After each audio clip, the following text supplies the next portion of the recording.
Nagsisimula ang pelikula sa isang high school student na si Miera na papasok sa isang pribadong silid ng isang mamahaling restaurant.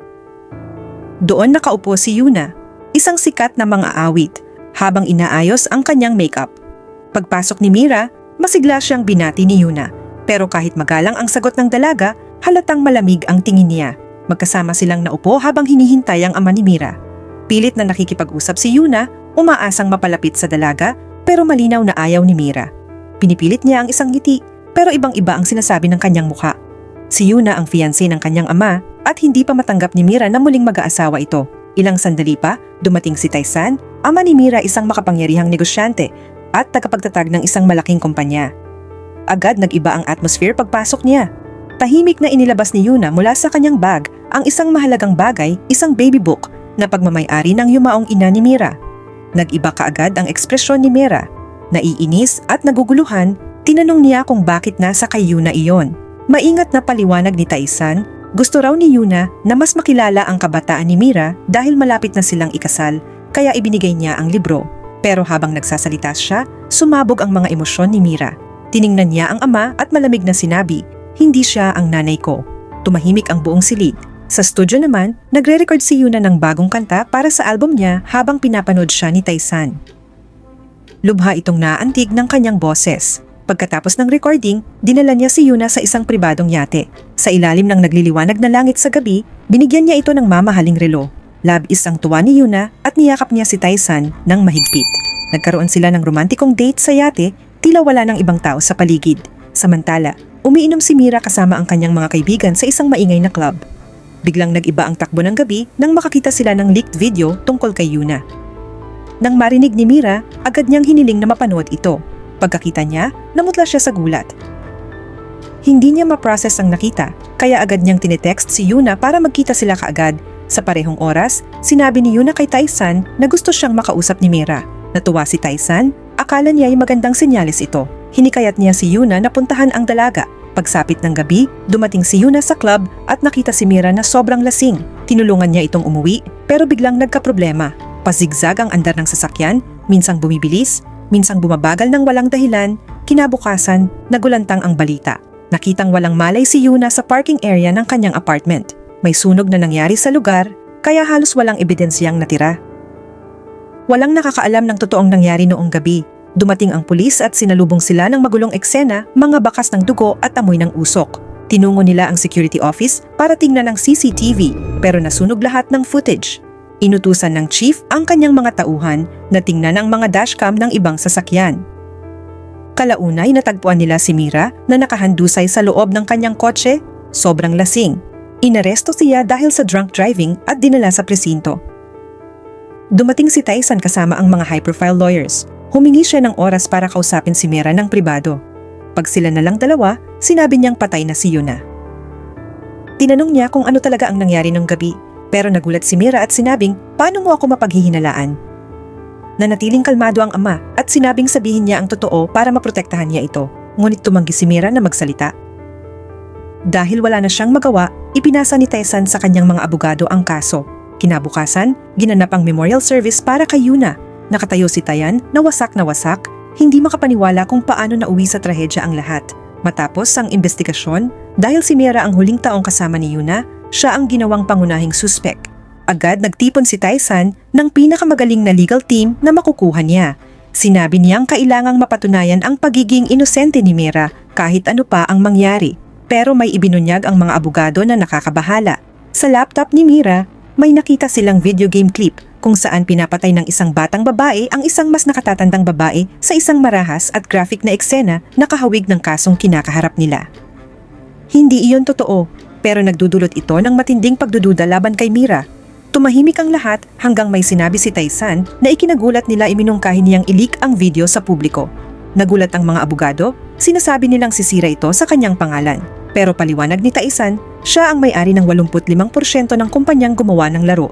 Sa gitna ng iskandalo, siguradong tataas ang kita. Hindi sila makapaniwala na pera pa rin ang iniisip niya habang nanganganib ang anak niya. Pagkatapos, hiniling ni Tayan na kunin si Hee-jung, isang batang abogada na dating tutor ni Mira. Naniniwala siyang maaaring maabot ni Hee-jung ang damdamin ng dalaga. Kinabukasan, Dinalaw ni Hee-jung si Mira. Sinabi ni Mira na hindi niya maalala ang kahit ano tungkol sa gabing iyon kahit anong pilit niya. Maingat siyang inaliw ni Hae-jung. Binilhan pa siya ng maliit na makaron para maibsan ang bigat na nararamdaman niya. Paglabas mula sa detention center, dumiretso si Hae-jung kay Tayan. Tinanong siya nito ng diretso. Naniniwala ba siyang walang kasalanan si Mera? Tapat na sagot ni Hae-jung, hindi niya nakikitang si Mera ang pumatay. Dahil dito, nagpa siya si Tayan. Imbes na ibigay ang kaso sa kanyang elite legal team, si Hae-jung ang pinili niyang manguna. Para sa kanya, mas kailangan ni Mira ang isang taong tunay na kakampi kaysa sa mga abogadong nakatingin lamang sa panalo.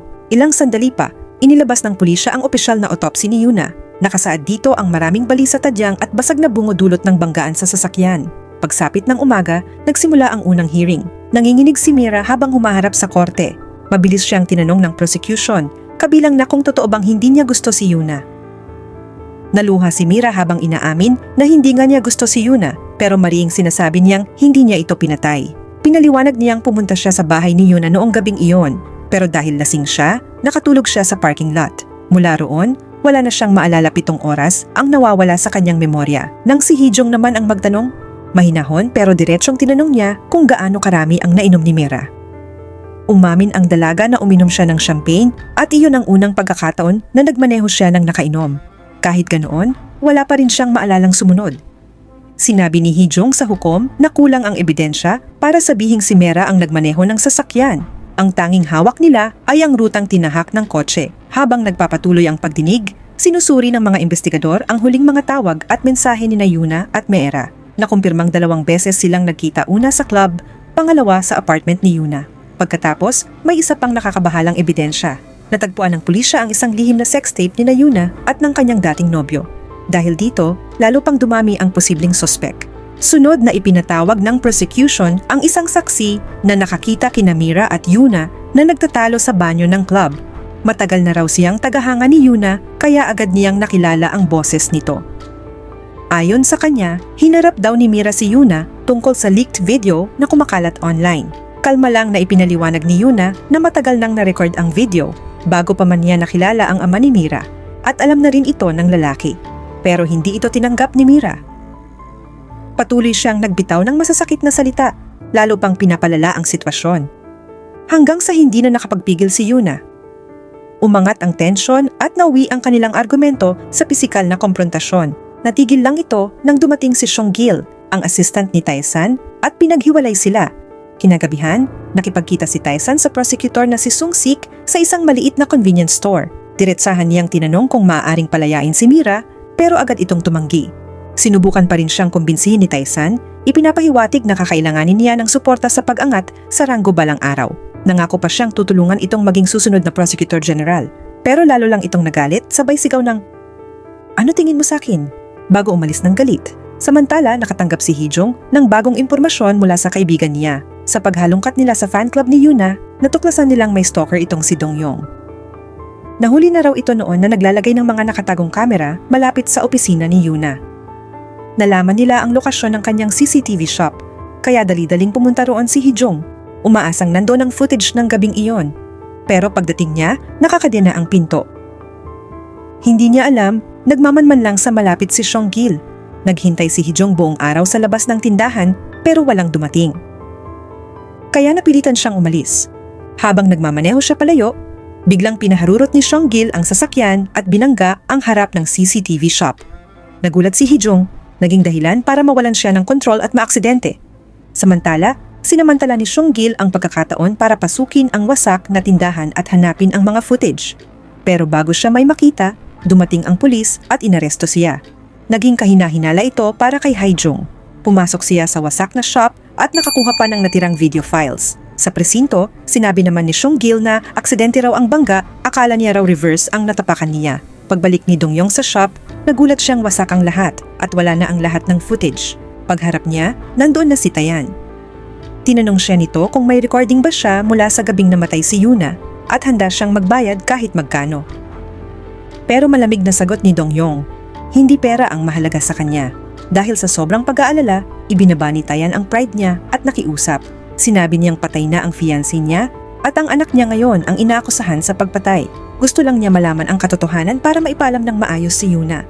Dahil dito, nagdalawang isip si Dongyong at pumayag pero kailangan niya munang makapunta sa apartment ni Yuna. Pagdating nila, kakaiba ang naging ugali ni Dongyong. Humiga siya sa kama ni Yuna na parang sarili niya iyon at humingi pa ng isang partikular na sweater. Iyon daw ang suot ni Yuna nang una niya itong makita. Tiniis ni Tae-san ang bawat nakakailang na kahilingan. Ngunit pagkatapos ng lahat, bigla na lang nagbago ang isip ni Dongyong ulit. Pagkatapos nito, nagsimula ang pangalawang trial ni Mira. Sa gitna ng pagdinig, iniabot ni Tae-san ang isang maliit na papel kay Hee-jung bago biglaang umalis. Sinabi niyang kailangan niyang lumipad papuntang Bangkok para sa agarang gawain. Kinagabihan, nagkita sina Hee-jung at Sung-sik para uminom. Sinabi nito na susundin niya ng mahigpit ang batas sa kasong ito.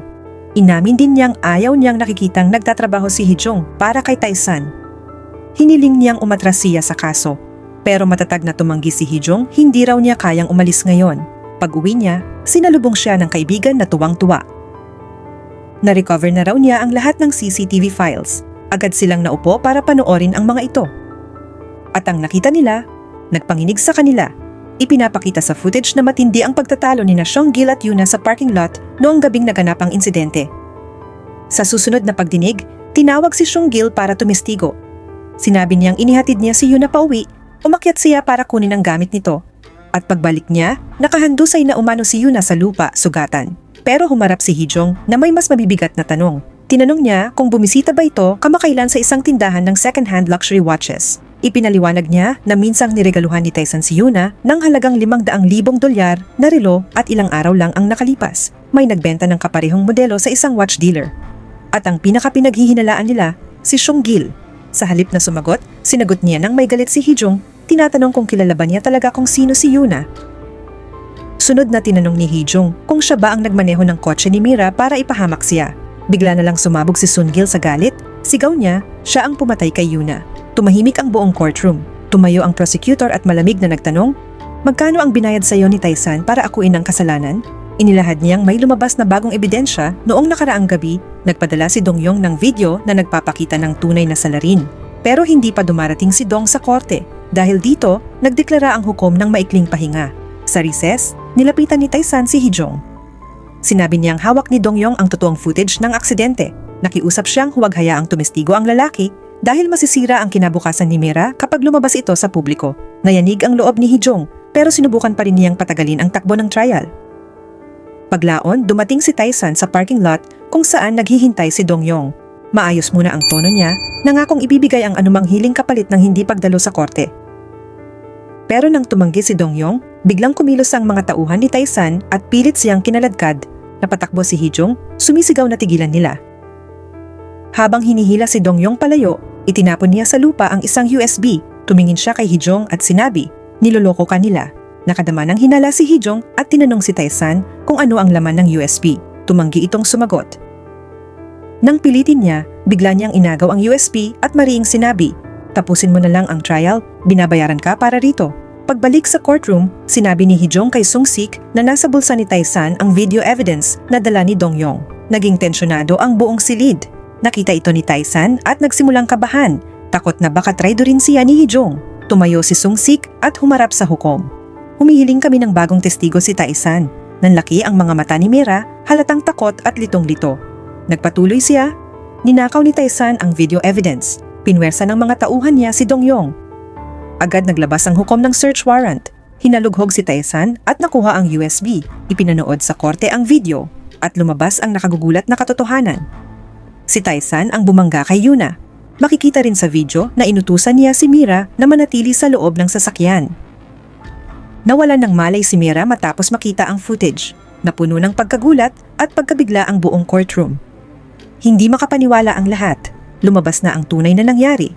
Dahil sa matinding galit matapos malaman ang tungkol sa leaked video ni Yuna at ng ex-boyfriend niya, pinatay niya ito. Sa loob mismo ng courtroom, malamig niyang sinabi, kung makukulong ako, sino ang magtatanggol sa akin? Sino ang magpapakain sa lahat ng empleyado ng Tae-san Group? Tumigil siya sandali, bago idinugtong ng malamig, karapat-dapat lang mamatay si Yuna. Nabigla ang lahat. Lumapit ang mga pulis. Inaresto si Tae-san dahil sa pagpatay kay Yuna. Pagkatapos ng kaso, nagtayo si Hee-jung ng sarili niyang law firm At na-promote si Sung-sik, kinilala dahil sa sarili niyang sipag at katapatan. Isang abogado ang dumalaw kay Hee-jung at nagdala ng nakakagulat na balita. Gusto raw ni Tae-san na siya ang maging abogado nito. Kinabukasan, pumunta si Hee-jung sa kulungan para harapin siya. Nagsorry si Tae-san, pero nasa tono pa rin ang kayabangan. Sinabi niyang dahil nagtatayo na siya ng sariling law firm, kakailanganin niya ng puhunan at tiniyak niyang babayaran siya ng malaki kung tatanggapin niya ang kaso. Samantala, pinalaya na si Miera.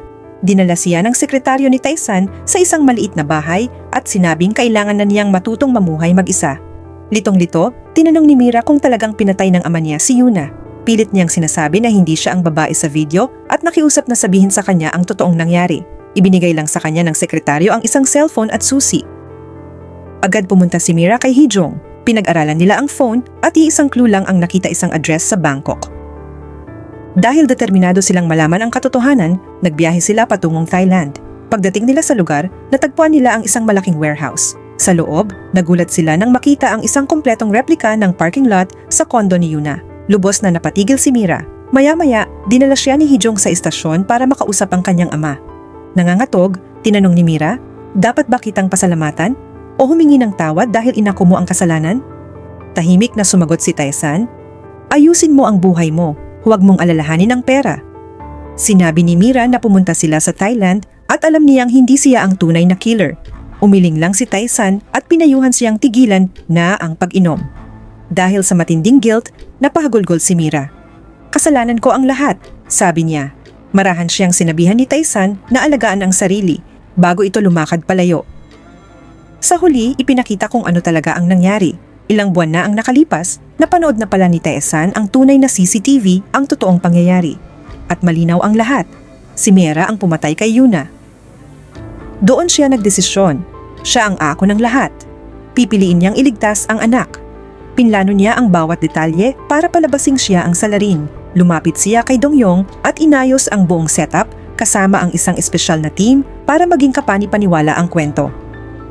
Alam niyang hindi paniniwala ni Sung-sik ang peking ebidensya kung hindi ito manggagaling kay Dong-yong, kaya kinailangan niya itong makuha bilang kakampi.